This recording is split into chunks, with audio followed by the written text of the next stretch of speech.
Hi, it's Nicole Ron again, and I want to talk to you today, just taking a little 5-minute break for yourself.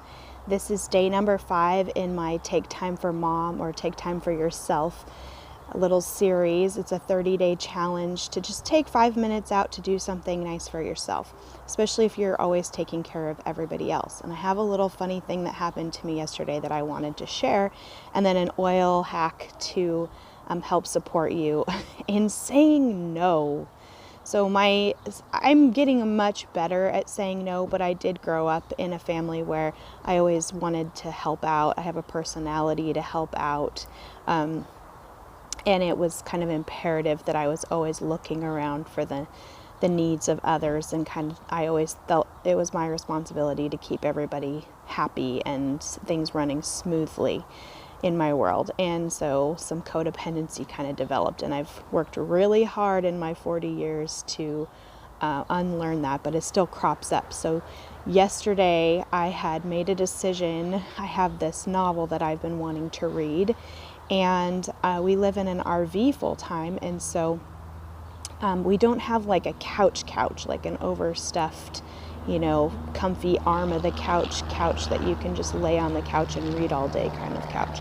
And our clubhouse does. So I kind of had this mental date with my novel and the couch in the clubhouse for yesterday. And so I got my family all situated. My husband was home, and I just said, Mom's in the clubhouse with her book. And I went in there, and then within a couple minutes, 2 different kids came in at different times and wanted to just be in there, which is fine with me, but then they started doing noisy things. So I, asked them to stop with the noisy part, and I had to send one out to do his activity outside because it was more appropriate outside.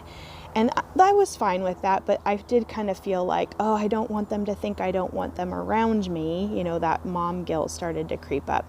Then a lady came in with 2 dogs, and we started talking, and I had a nice conversation with her. And then I was like, okay, back to your book, Nicole. It's reading time. You've set aside this time for yourself. It's time to read. And so then, like a little while later, I'm reading happily, and this other lady comes in, and she is new to the park, and she's kind of like, she's a single gal, she's a teacher, and she's very chatty and very friendly. And I hadn't met her yet, and she wanted to talk, and I was like, actually, I'm going to be reading. And so she sat and did her puzzle, and I kept reading, and part of me was like, oh, she's lonely, and then I was like, no, this is your time, and I've already learned this lesson. I don't want to have to keep repeating it, that if I give, other people my self-care time, not only do I resent them and do it begrudgingly, then I have an empty cup to pour from. But if I just take the time to actually honor my self-care, commitment to myself, I think of it like a commitment to myself. It's like scheduled in. I am my client for that hour or however long I've scheduled. Then I am filled up, and then anybody who comes across my path, I'm totally happy to help, happy to talk to, happy to serve. So I don't want to serve from a place of begrudging. So I have to prioritize my own wants and needs as well. So anyways, I'm thinking about all this.